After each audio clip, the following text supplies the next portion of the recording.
Welcome back to the show, everyone. It's your host, Danny Haifong. Welcome back to the show.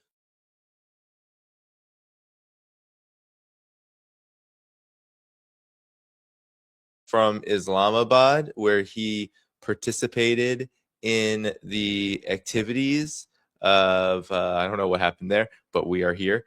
He participated in the negotiations, or he attended the delegation, with the delegation. And so, Professor Marandi, welcome back to the show.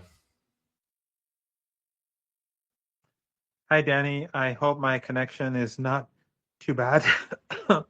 But I don't know why every time at the beginning of shows I cough and then it gets better. But yeah, so anyway, hit the like button and the things that Danny used to do, and he's growing old and he forgets, so I have to help him out. And I'm Being the younger side in this.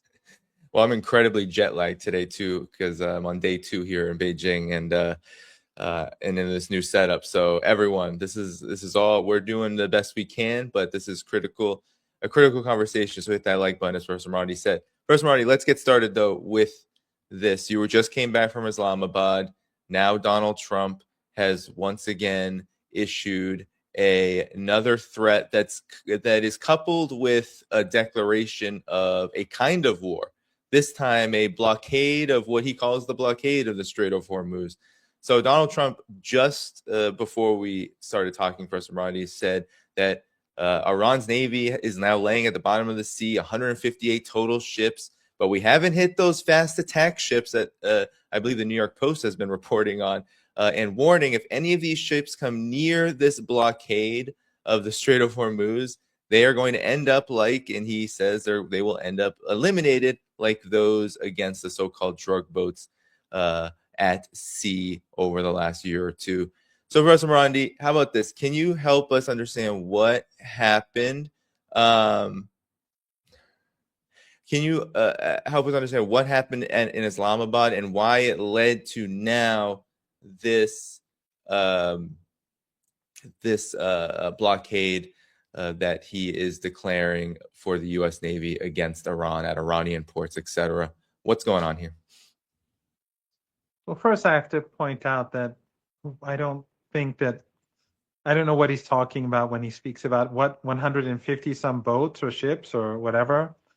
The only ship that they sunk was one that was unarmed, and it was a part of an international program, naval program.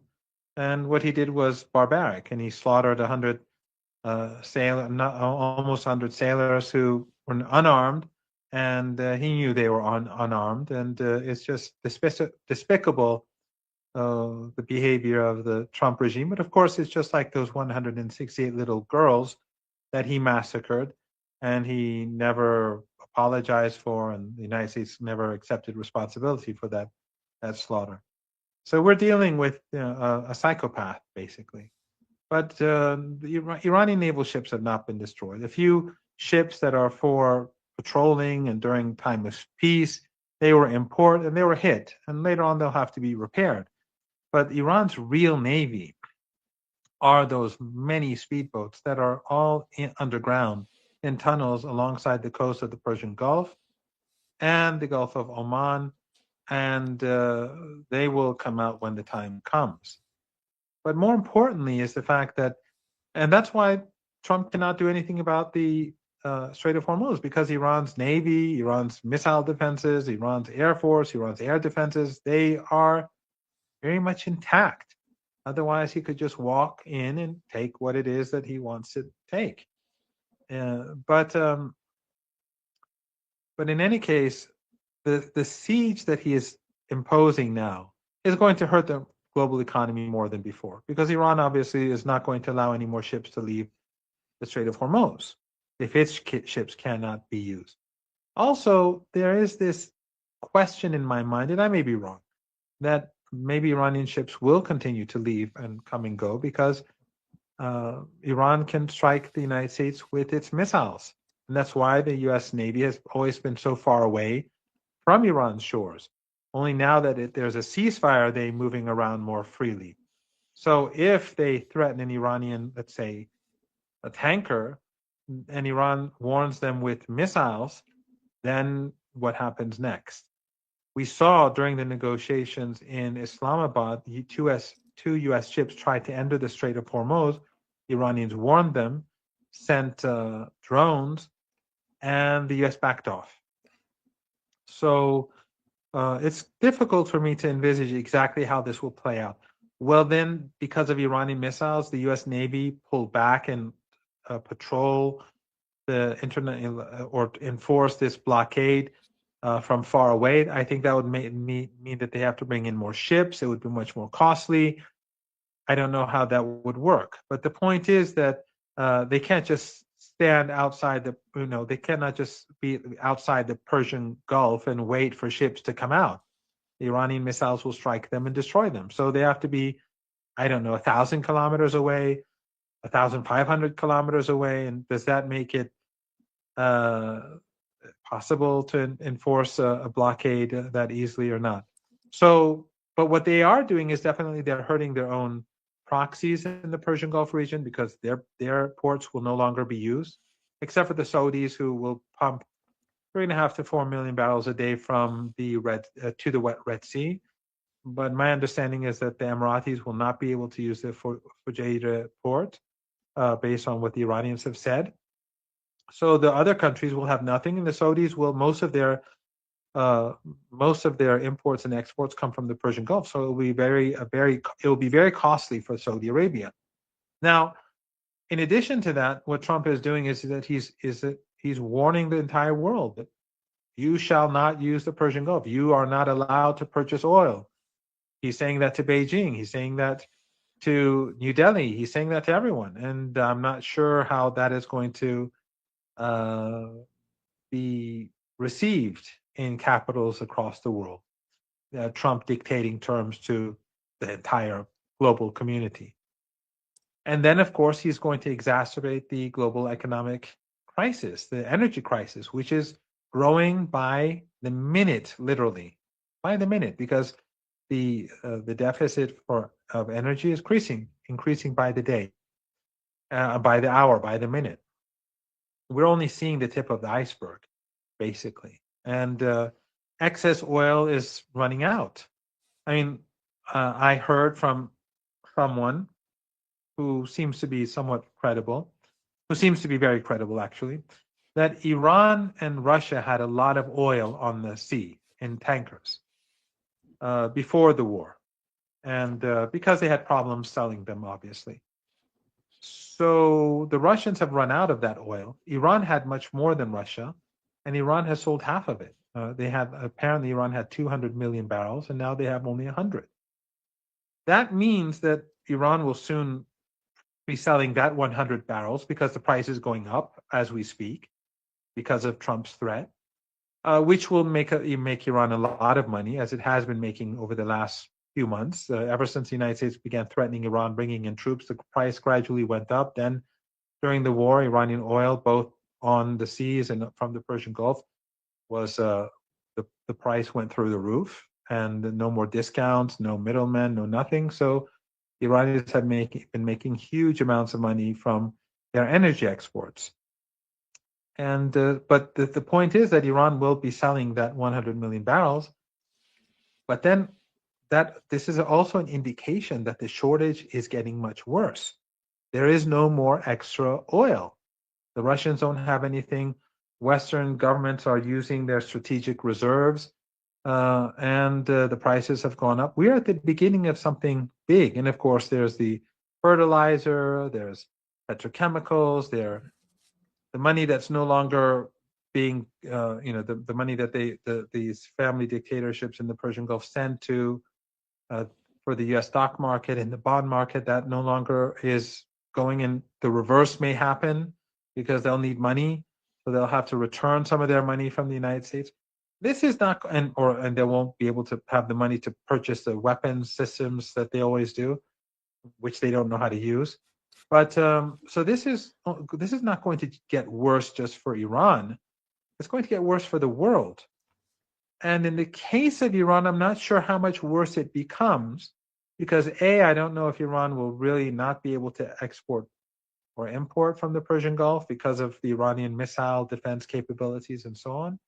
And B, Iran has a lot of money to be made with the oil that's on the high seas as we speak, and the price is going to go up. So they'll make more money. And then in order to import some of Iran's oil can go by land. For years, Iran used to re-export Kazakhstan's oil to the Persian Gulf. Or, for example, the Iranians already believed that from the very beginning, the Iranians thought the Americans were going to start this war with a siege.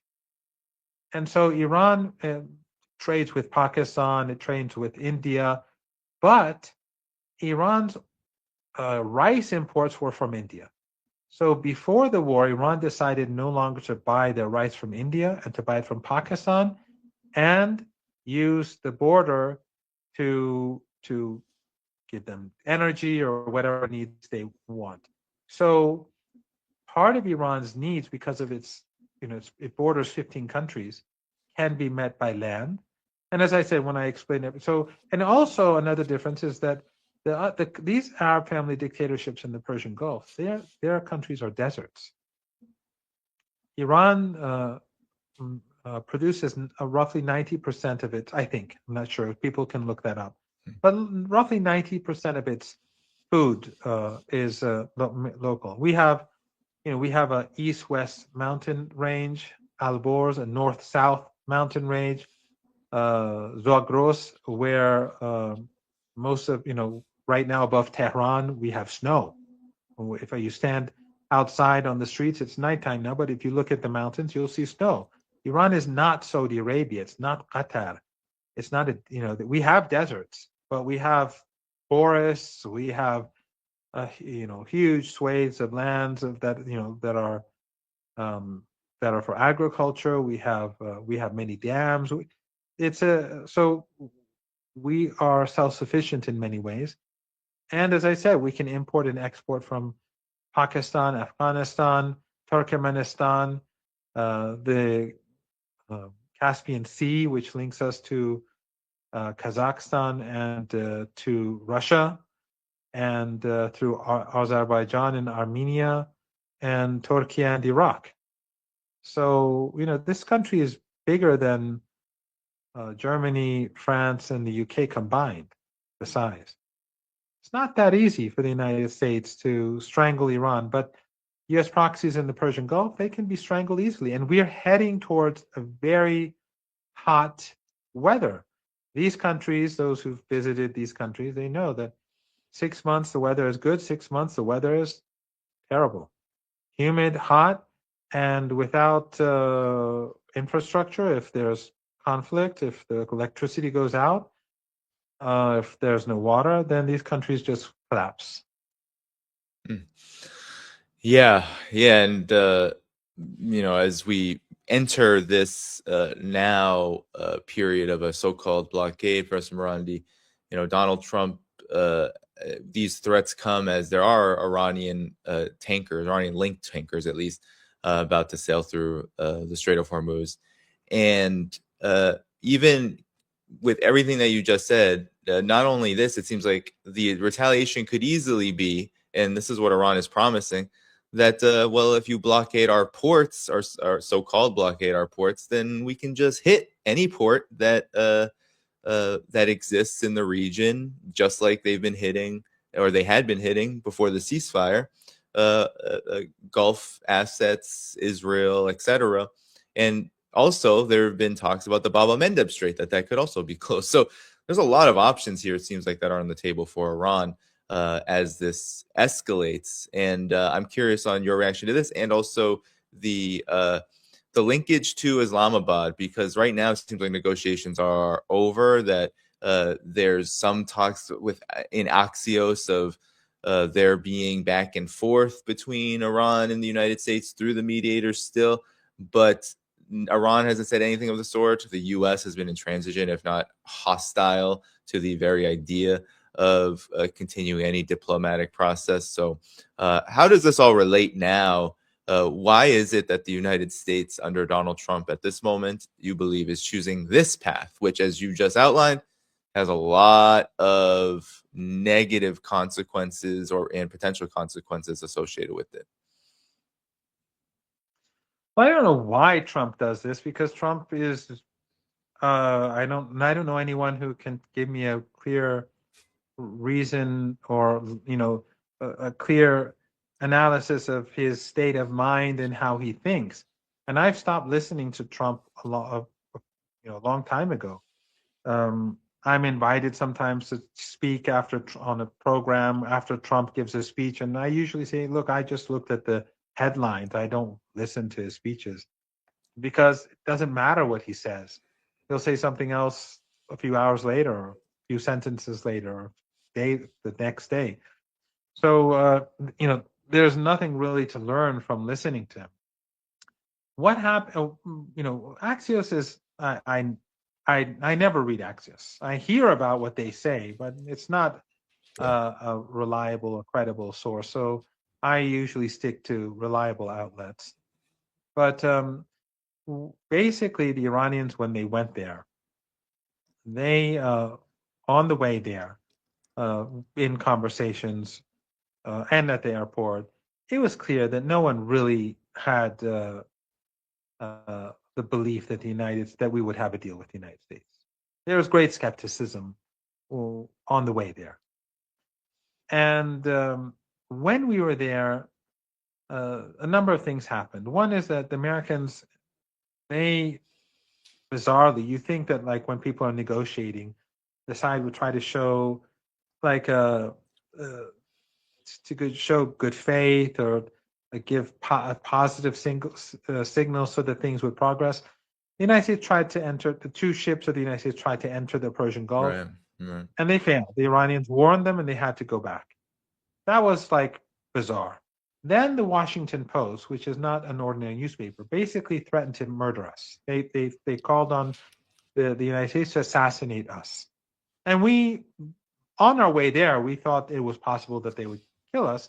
But on the way back, we were mentally and let's say spiritually prepared to be killed. We were thinking that the chances that they would fire a missile at our plane on the way back were high. That was the mood on the plane, both men, women, everyone. And of course, precautions were taken. I don't want to go into detail, but we took a different plane. We didn't go to Tehran. On the way to Tehran, the plane suddenly started going down and immediately went to an airport that was close to the Afghan Turkmenistan border in Mashhad.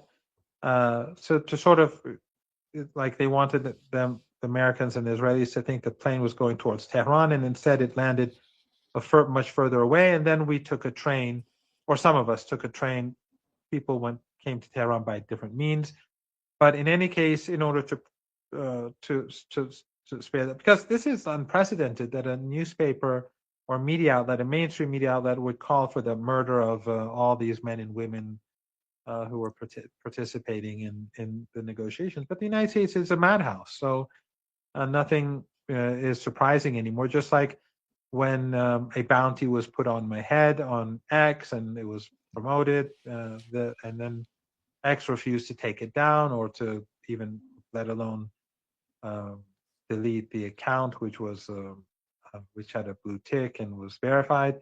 All that, and I don't want to go into that again. But the point is, we're in a new era now, where in the West you can just murder and slaughter, and now the media actually advocates it. It's not just silent as they were when they murdered Ayatollah Khamenei and martyred him. It's just now normal. It's kidnapping presidents. Now the media is actually calling for it to be done. That's the sort of madhouse mentality that exists in the U.S. political class now. But the point is that the Iranians there, they had negotiations throughout the day, and there was progress made, and there are debates and discussions. But near the end, there are two things that are important. Near the end, the United States suddenly shifted, and it became very negative, Right. which was a bit surprising to the Iranians, the sudden shift.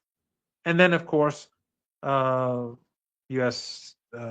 Vice President went and said, they didn't listen to our demands, which of course is ridiculous. But So we're walking, and he lied. It said that they're insistent on their implying nuclear weapons program, which of course, when you look at Joe Kent's resignation letter, it's clear that this is all a lie.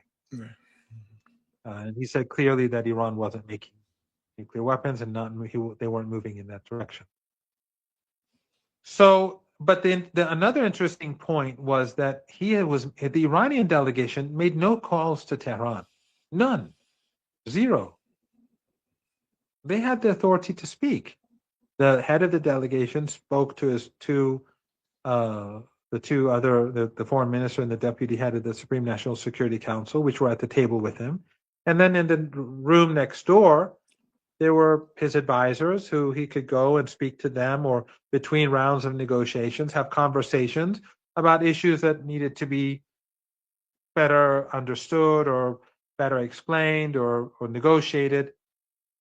Vance was constantly making phone calls to different people, including Netanyahu. Yeah. And Netanyahu went and actually said Vance would give him reports, and which I think is the biggest insult to the American people possible. So basically, and here I'm sort of overgeneralizing, Vance gave reports to his boss, Netanyahu, and Netanyahu basically said, no agreement. That's how I see it.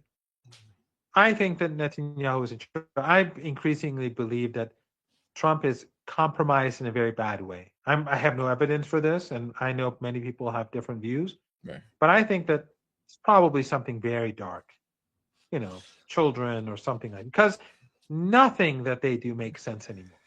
Yeah. And so they were moving forward. He's constantly making phone calls to Trump, to others, and to Netanyahu.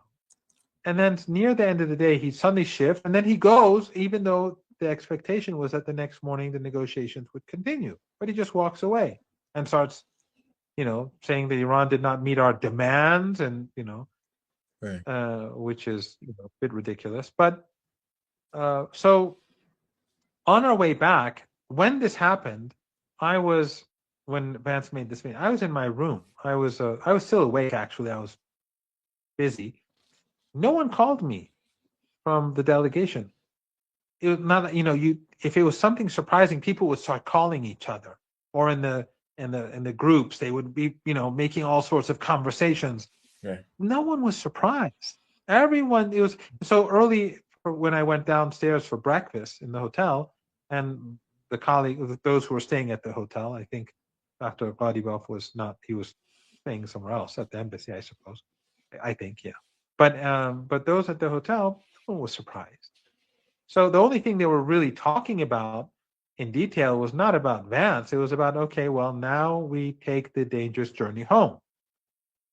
And but everyone, was prepared. No one said, okay, I'll stay here, or I want to go back a few days, or maybe I'll spend a few days in Islamabad and I'll take the land route home or something. No one, everyone, as far as I know, everyone who came with us returned with us. None of us, and we didn't know that we're going to land somewhere else. So a very, courageous group of men and women. But the point is that Vance was not serious. And it goes back to what Joe Kent said, and something that we've always known. This war has been dictated, or it has been carried out through dictates from the Zionist lobby and the Israeli regime. And this is a continuation of that process. So even though Trump seemingly wants an off-ramp, that's what we're always hearing from different people. Right. He's not the guy in charge. That's how I see it. Yeah, well, your point about Donald Trump may have dirty bones or lots of skeletons in the closet. That should come as no surprise to anyone who knows anything about Donald Trump's entire economic and political history. Now, but Professor Marandi, what you just said there, two things that people should definitely highlight out of them is one, when you're talking about the Washington Post issuing a direct threat for Israel and the United States to kill the negotiators, to strike them as they were leaving. That happened in the opinion section of the Washington Post. I want people to understand why that is.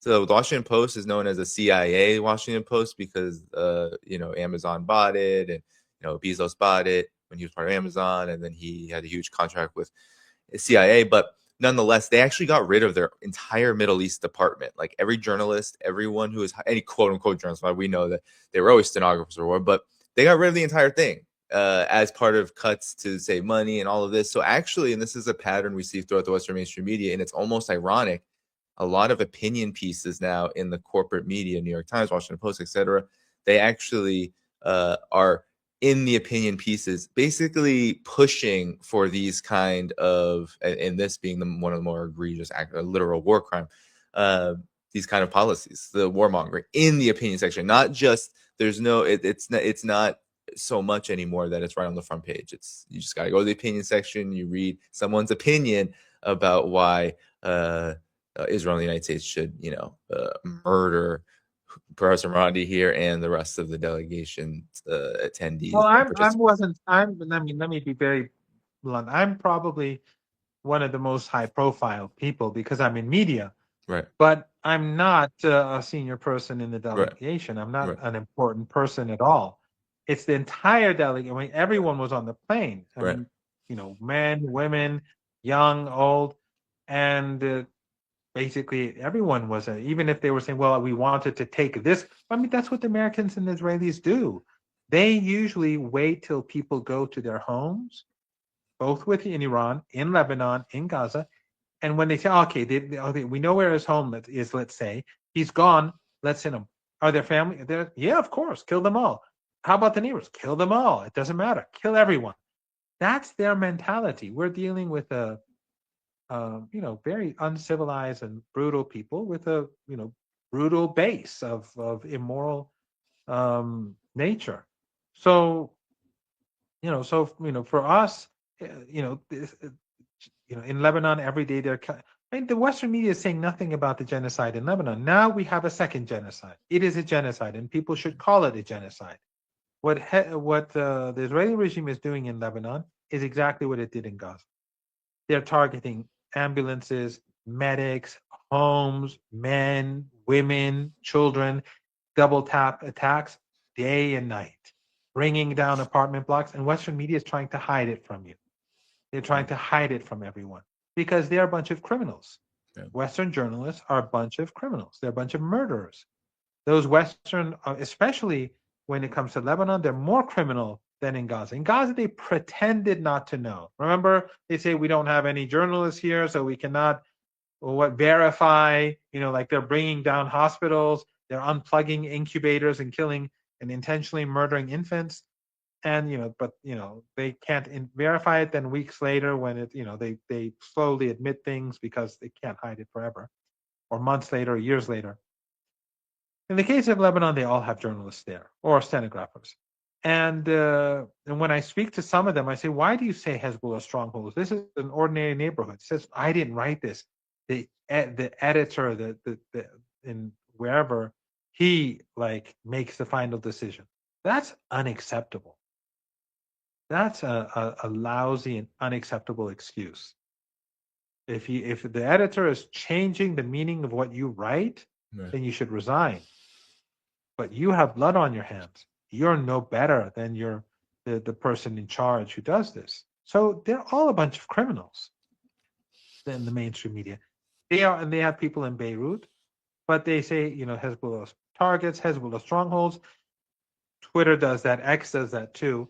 When they give you, where they give you the news items that they think are more relevant to your interests and so on, they say the same thing, Hezbollah targets, when they're wiping out family after family. But the Western media is not just, assassinating Iranians and mass murdering Iranians. That's what they do. That's who they are. If they don't encourage it, they will not oppose it. When Trump says that he's going to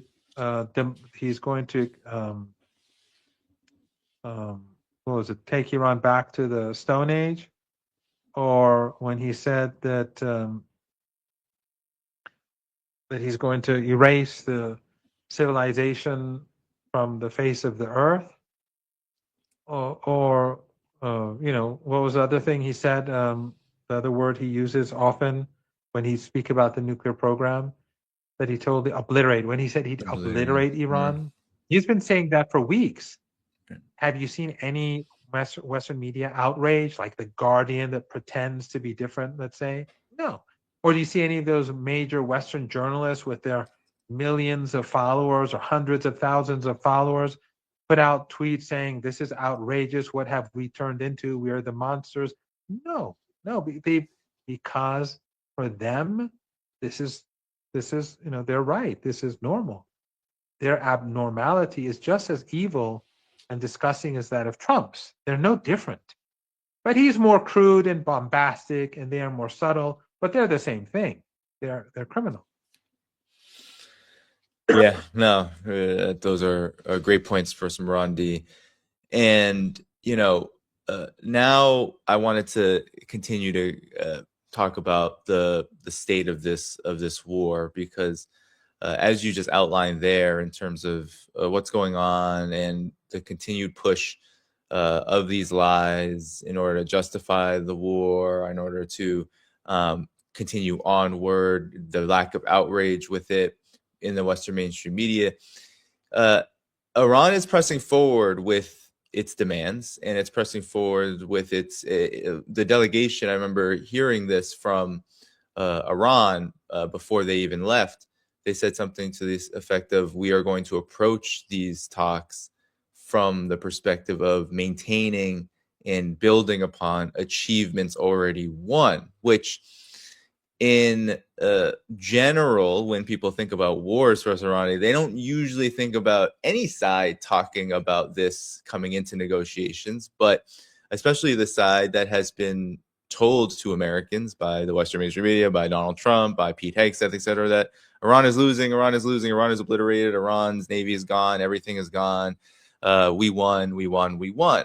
But yet it's the United States that huffed out of there with abruptly changing the whole situation. Now it's the United States and Israel. I think people should note that Netanyahu was literally involved and engaged in these negotiations when he had absolutely no part to play in them. He was dictating terms to the U.S. It's incredible. It shows a huge it's a huge example of this decline that we talk about here of the empire. But if you could just talk about how Iran is going to, you think, in the next days and weeks ahead, go about achieving these accomplishments, or like moving forward with them and moving forward with their demands without any, or at least at the very moment, any prospect that the U.S. will concede them in any kind of negotiated and diplomatic process. Well, one interesting footnote is that I think that the name of the flight to Islamabad was called the Minab 168, Right. meaning the 168 little girls and some boys that were murdered in the city of Minab by the Trump regime and by Trump's military. And of course, representative of a much greater slaughter that took place across the country, or making many orphans and so on. Another unprovoked war, which is not condemned in the West at all in the media, because they believe that they have the right to just kill and slaughter, and just like they're doing in Lebanon now. People should call them out. The Western media is assisting Netanyahu in the genocide. Western journalists in Beirut are assisting. Their overlords are assisting Netanyahu. The whole political order in the West is assisting Netanyahu to carry out the genocide in Lebanon as we speak. But the Iranians are confident about their position. They won the war. When the war began, Trump said unconditional surrender. It was supposed to end immediately. It didn't.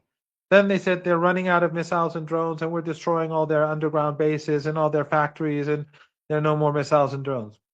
After 40 days, Iran was firing more missiles and drones with much more devastating consequences than during the initial weeks of the war. So then Trump, after evolving his position, he put out that 15-point plan. The Iranians rejected it and said these violate our sovereignty. And then the Iranians put forward their own 10-point plan, which Trump said they expect that to be the framework of conversation now and the negotiations. Now, Iran didn't believe that Trump would accept all 10 demands, which are all reasonable, by the way. Compensation, you murdered people, you destroyed, or assurances that you cannot attack Iran again, and so on. They're all very reasonable. Trump accepted a ceasefire. And in Lebanon, that was a part of the ceasefire. In fact, they said the entire region, but Iran stressed the word Lebanon because that's where the genocide is taking place. He agreed, and the prime minister of Pakistan said so repeatedly that is a part of the ceasefire, and he wrote so. But why did Trump lie and exclude it? Because Netanyahu wanted it excluded. So who again is the boss?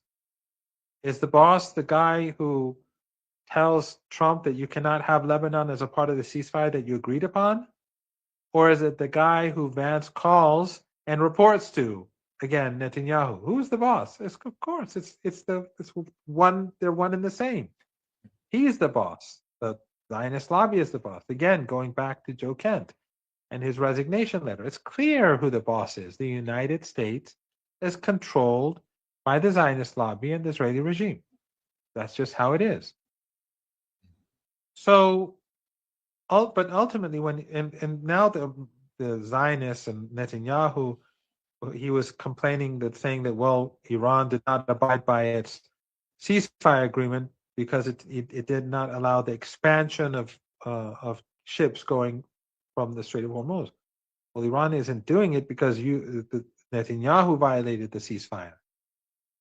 Iran is not allowing more ships to come and go because of Netanyahu. He is the reason for this. And the Strait of Hormuz is not closed. It never was closed. It's closed to countries that are hostile towards Iran. Well, Qatar, Oman, Bahrain, Saudi Arabia, the UAE, they host U.S. bases. Their territory is being used to attack Iran. Their airspace is being used to attack Iran. They're not friends. But Iraq can export, and countries like China and Russia and others that are friendly, their ships can come and go.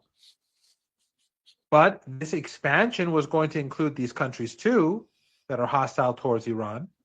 But Netanyahu effectively blocked it. So, but in any case, it was the United States that said unconditional surrender and ultimately accepted that framework. So so it wasn't Iran that sought a ceasefire. It was the United States. Why? Because things were going very badly. Not only was Iran striking at U.S. assets across the region, but also the global economy is heading towards a catastrophe, and it continues to move in that direction. Yeah, and according to the Financial Times, the Trump administration was actually for weeks before the actual ceasefire took place, reaching out to Iran, and Iran was not reciprocating for quite some time. We discussed this. Right.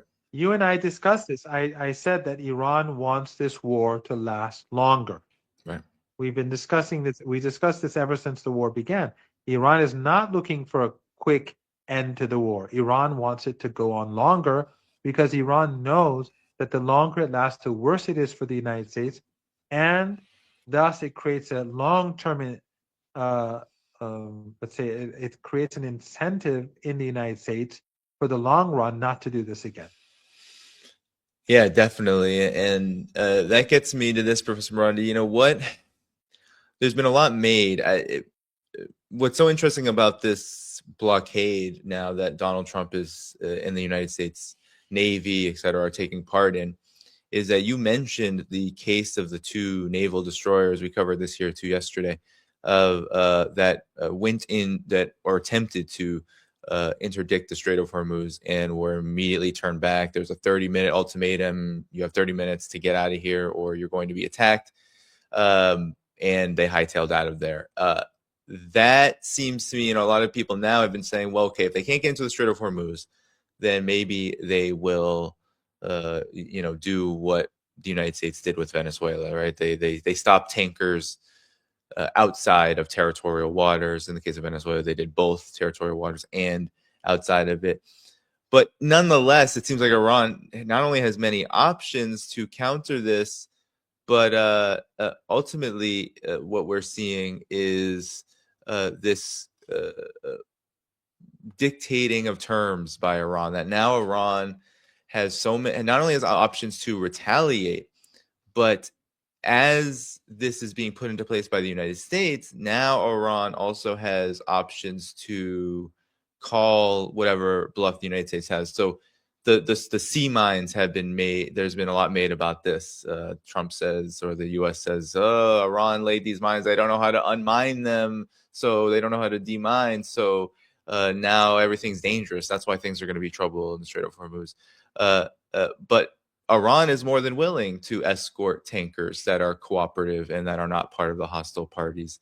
And this includes, of course, Russia and China, where there's been a lot made about Russia and China are going to have troubles. But we know from throughout the war that that hasn't really been the case. So I guess I'm seeing all the options kind of on Iran's side, and I'm not really seeing many for the U.S. side other than this kind of rehashing of it's almost like the Jack in the Box. There's like the song that you keep spinning and then eventually something comes out of the box, but it's the same song over and over again. We're going to obliterate, we're going to eliminate, we're going to bomb, destroy all the ships, destroy the Navy, destroy the country. We're going to hit if Iran doesn't listen to us. And then ultimately we got talks, and now we have a very strange blockade in my assumption. So how do you see this moving forward? This is a very, I think, what many might see as an odd time in the war, because it comes within a ceasefire, but I think the writing is kind of on the wall about which side and which party in this war has initiative, has options, has choices, and which is running out of them. Well, Trump does have options, but he's not using them. He can use an off ramp, and Iran, through negotiations, could have provided that opportunity. But Netanyahu won't have it. He wants escalation. He wants genocide. He wants war and death and destruction. He wants the American people to pay for it, not anyone else. And the Iranians from the very beginning were thinking that there will be a blockade, and they pursued policies to deal with those circumstances. So, for example, Iran does trade with Pakistan, but Iran used to buy its rice from India. And before the war, they shifted to Pakistan, and they can take oil and fuel from the border to Pakistan in return. So that's basically, the Iranians were predicting this beforehand. The Americans did this, a month and a half. And Iran has borders with many countries. It's a huge country. It's the size of France, Britain, and Germany combined, even bigger. And Iran has many neighboring countries that to do with trade. And as I said, Iran is self-sufficient in many areas. So it's not going to work. And the United States is going to harm its own image, because it's dictating terms to countries like India and China and so on. It's going to make their lives more difficult. It's going to create a worse economic situation for the world and the American people. And people will all see this as Zionism. Zionism carries out genocide in Gaza and Lebanon. Zionism carries out unprovoked wars. Zionism is ruining our lives because they're destroying the global economy. So this is all downhill for the American regime and the Israeli regime. The Iranians will outlast. No doubt about it. We've discussed this during the war. I've always said that Iran will come out on top. Why would it not come out on top now? And Trump is people inside the United States are increasingly unhappy, and you see major commentators turning against him, pro-Trump commentators, Tucker Carlson attacking him now, and others, So I see this as, and if Iran is hurt, there's no doubt about it. But the Iranians know that this is a fight for their own survival, and everyone across the world is being hurt. Who is being saved? The United States is not even sparing its proxies in the Persian Gulf, who they milk. Trump always speaks about milking these regimes. What is he doing to them? He's destroying them, and they will not survive. I mean, when the weather grows hot, if there's war, and we're getting there, they won't survive. So this is where we are. For Iran, it's being a fight for survival. They will outlast the United States, and the world will attack the United States and Trump for bringing about this misery upon them, and the American people will increasingly be unhappy. I don't see a victory for the United States at any point down the road, and of course, it's not really the United States; it's the Zionist lobby. American people are the ones who are suffering. And remember, I said this last time. When Flint and Hillary Leverett wrote that book, Going to Tehran, they provided all the solutions. But instead of listening to them, they listened to the likes of Netanyahu and attack these two people. If they just listened to them, we wouldn't be where we are today. We wouldn't have war. We wouldn't have this energy crisis. But the people are in charge of the same people who Joe Kent alluded to.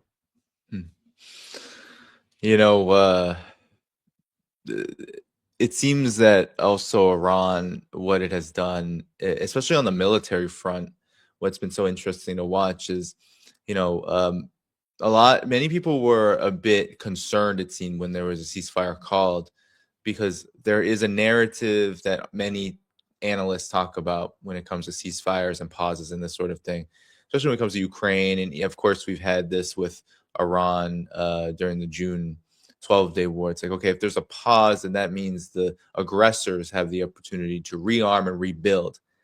But now as the days go by and the weeks go by, Professor Moran, I don't know if you've noticed, but look at what has happened to oil prices. Look at the reports that have come out about the damage done to Saudi oil, to Qatari gas, on Kuwait's oil. I mean, it's across the board, the region has been changed, it seems, permanently, indelibly. Like you can't turn this back anytime soon. And this is still basically a war situation. So any attempts to rebuild these kind of things, energy systems, amid the lack of any kind of real, genuine peace and justice for Iran seems, I guess, foolish to even consider. And it seems like Iran's also been counting, similar to how Russia has been counting what the U.S. has and how much they may have in terms of things like air defenses. It seems like Iran has been doing a similar thing. This ceasefire came right around the same time that reports came out that the U.S. was running out of their standoff munitions, which it's kind of the perfect time to have a ceasefire because they can't really replace these standoff munitions. And the only other option is flying closer to Iran. And we already saw, Professor Marandi, what happened when F-15s, C-130s, etc., flew into Iran or close to Iran. They got hit. So that was kind of what was facing the U.S. So there seems to be also this time on Iran's side consideration, which maybe gets underplayed, not to mention the fact that now Donald Trump he's lashing out at China. He says, oh, China's in big trouble. The intelligence reports that have no basis in reality about sending all these manpads to Iran is going to happen, then they're going to be in big trouble, and we'll hit them with something, economic tariffs or whatever. But nonetheless, it seems also that the Trump administration has big problems. It's like the oil prices continue to rise. Now he's doing the same thing again, the Trump administration, where he targets the literal thing that the oil markets and everyone in the Wall Street, financial, big energy, big petroleum, they want to see the opposite of. They don't want to see more restrictions, more blockades. They want to see the opposite. They want to be able to sell, and make their money. Trump's going after that. So, and Israel's going after that, of course, as you make the good point. So anyway, this situation seems very, I guess there's this broad landscape, which I think is getting undersold here as to why we just don't see a resumption of strikes by the United States just because the ceasefire talks fell through. Actually, quite the contrary. All we hear is, well, now there's a blockade, and maybe the U.S. is trying to contact Iran still, and maybe, you know, we don't have any verification of those talks. But nonetheless, it's a different kind of atmosphere than where we were, what, 2-3 weeks ago? I don't know if you have any reaction to these developments. No, you're right. You're absolutely correct. And those who say, well, why did you accept a ceasefire to the Iranians? The Iranians are, it's not as if the Iranians are on vacation now. They're also preparing for the next round of war. And we discussed this, I think, before when during the 12-day war, Iran got the upper hand. And people were saying, well, why didn't they continue? Because if they continued, then the U.S. would enter the war. And Iran saw its shortcomings and its problems during the 12-day war that had to be addressed. And during the last 8 months, they've been doing that. And today we see that despite the immense firepower of the United States, which far outweighs that of the Israeli regime, the Iranian military is doing even better than during the 12-day war. The Israeli regime is not a threat to Iran. Iran is much more powerful. It defeated it when, even though it carried out a blitzkrieg attack on Iran, it turned the tide in days, and within 9 days they were the ones begging for a ceasefire. Here, Iran is confronting a joint attack with all these proxies helping directly and indirectly, and the United States being far more powerful than the Israeli regime, and yet Iran has the upper hand. There's no doubt about that. It wasn't Iran that sought a ceasefire. So Iran, when it accepts a ceasefire, it is also working. It's not the Americans are bringing in new munitions, but so is Iran. But the fact is that as the Americans are bringing new munitions, and Iran is preparing itself, the oil crisis, the LNG crisis, the fertilizer crisis, the petrochemical crisis, the lack of money being produced in these countries, these Arab family dictatorships that goes to the U.S. stock exchange and the stock bond market, and so all of this is accumulating. It is the problems are increasing by the minute, by the hour, by the day, and as I said, summer is approaching. Hot weather is approaching. It's not going to be summer for these Arab regimes. Is not July and August. It's it gets very hot in May. Yeah, and I don't know if you've also, there have been reports. I know that you are aware, President Marandi, of the massive public turnout during the big threat that led to that. I don't even know what to call it. There's always called a deadline by the Trump administration, by Donald Trump. All right, oh, we're gonna hit Iran's everything, its energy, its bridges, everything, and we're gonna do it all in one fell swoop in 4 hours, and it's gonna happen 8:30 p.m. I forget what day it was. It was the day, the day that the ceasefire was called. That's what came out of it. But Iranians in massive numbers came out and encircled their infrastructure and said, no, we're going to protect it with our very lives. So if you do this, well, you're not.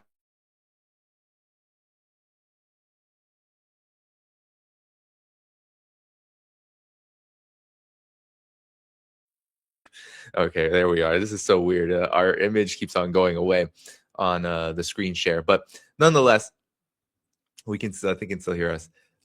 We are having, I think, with that situation, Professor Marandi, a scenario where Iran is also taking consideration rebuilding. It seems like Iran is rebuilding very fast a lot of infrastructure. It's focusing deeply on the trains, the bridges, etc., that Israel and the U.S. struck, the civilian infrastructure. That makes a big difference. That's also a big part of preparing for war. Yeah, you can prepare your strategy, get the weapons you need together. Militarily, there's a high morale right now in the Iranian military, so preparing for whatever next steps might be coming, reviewing intelligence, all these military things. But then there's what Przeshkin said. He said, no, we're for the people. Like, this government is doing everything it can during these negotiations process to keep people in mind. in rebuilding infrastructure in a rapid time sends a pretty strong message to people that this war, the fighting back against war is not simply just about like missiles, drones, air defenses, fast attack ships, whatever. It's also about ensuring that people are protected to the best extent possible and that their livelihoods are protected. All of that is pretty impressive, and it's not happening in the US where you have people crying over gas prices and not knowing where they're going to be because they can't afford to get to their jobs. They can't afford their rent anymore, et cetera, because gas prices are going up 21% in a month. So we're heading toward the last 5 minutes here, Professor Marandi, but any analysis, any reaction you have to this? Because I think this contrast is also a stark indicator of what is possible in a war like this moving forward. I think the biggest miscalculation of the West is their Orientalist. It comes from their Orientalist mindset, and their lack of understanding of Iranians in particular, and the resilience of the Iranian people. They like to talk about the regime and how it's despised by the people. The so-called regime, that is the people. Just like those who were in the delegation and risked their lives going to Pakistan and coming back, the other people, they risk their lives, young people predominantly, risk their lives by going to these power stations telling the Americans, no, you cannot commit these crimes against humanity. True, Western journalists support your crimes against humanity. True, Western elites support your crimes against humanity. True, you are agents of Zionism and the Zionist lobby. And true, you're subordinate to the Israeli regime and its genocidal uh, leadership and its genocidal mentality. But we are going to stand firm. We're going to stand here. We're going to stand our ground. And those young men and women, like those young men and women on the flight, they're the same. And so they misread Iran at all levels. And they misread Iran's capabilities because they say it's an Orientalist country. You just murder the martyr, the leader, and everything falls apart. Well, nothing fell apart. Not a single, someone said this to me yesterday on the flight on the way back, or maybe in the train on the way back to Tehran. I don't know. I don't remember. I think it was on the train. He said to me that, not a single government official during this war, they are targets, not a single commander, not top rank, middle ranking, not a single person resigned across the country in any Good point. ministry, Yeah, in any, didn't think about that. not a single person left. When we flew, all the people on the flight who were invited came. When we flew back, not a single person said, I will stay behind for a couple of days and, I don't know, go and look around Islamabad and then, do some sightseeing, which they could do. Not a single person did that. And, that I think and so the people held the country together during a week when we didn't have a leader. The people are the ones who are and the armed forces, the fact that they kept firing missiles and drones and defending when didn't have a leader shows their competence, their sophistication, the sophistication of the state, all of those Orientalist tropes, that they're just, despots and everything is, falls apart and there, you just fire one of those sophisticated missiles of yours and everything, the whole military will collapse. All of that is gone. Iran did something unprecedented. And Danny, when I was in Islamabad, the Iranians were treated as heroes everywhere they went. At the hotel, the people who kindly cleaned the rooms, the people in the restaurant, the people at the door, the people at the media center, the drivers, everyone. I had never seen such a thing before in my life. Like we're just ordinary people. Everyone viewed us as heroes. I mean, not like me, but like the delegation, not you, and yeah. Iran, and yeah, and in Iran, and the Iranian people and the Iranian leadership. It was extraordinary. They were extraordinarily kind. So they're extraordinarily.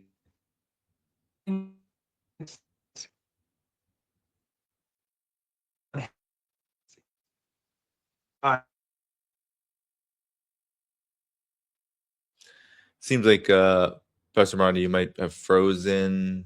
I don't know if you can hear me, but yep. Yeah, I don't know why you have frozen. Your audio isn't coming through anymore. So just give a holler when it is back. No problem at all. Yeah, I mean, if people understand Israel, the United States, especially Israel in the region, but the United States too, those images of those videos we saw early in this war in Bahrain and elsewhere of people filming, cheering. We saw it during the 12-day war too in the region, Jordan, etc. People really, uh, when they see a force fighting back like Iran, many people are going to support it, and many people are going to align with it. And so, really, what it's taking now is looks like Professor Rondi has to come back, and we will close up once he does get his final points. But it really, what the writing on the wall. Hey, here he is. I was just saying that Oh, sorry. I was to just, yeah. yeah, I was just saying a final note. While people in Pakistan viewed Iran as heroic and Iranians as heroes, they despised the United States. Everyone hated them. Everyone hated Vance and Witkoff and Kushner and Trump. It's universal. Yeah. And why is that the case? Because they know which side is sinister and which side is the victim.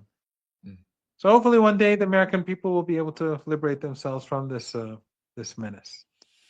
Yeah, in the region too. I was talking about the region, and you mentioned Pakistan, but we've been seeing videos, images of people celebrating, looking at recording Iranian strikes and things like this since the 12-day war and in this one, and the censorship was much worse in this period, however long it was, over a month, 6 weeks of active kinetic war. Censorship was so bad, but we know, first one, as you said, people are not they understand in the region which side their governments are on, which side Israel and the United States fit on versus Iran's, and now the region's at a tipping point. The whole global order is at a tipping point, and it's moving in Iran's direction. It's moving in countries that are in their own way, fighting back and doing what they can to develop independently. And that's it's a very dangerous period, I think, for the U.S. empire. But also, I think it shows that despite the hard times that we have,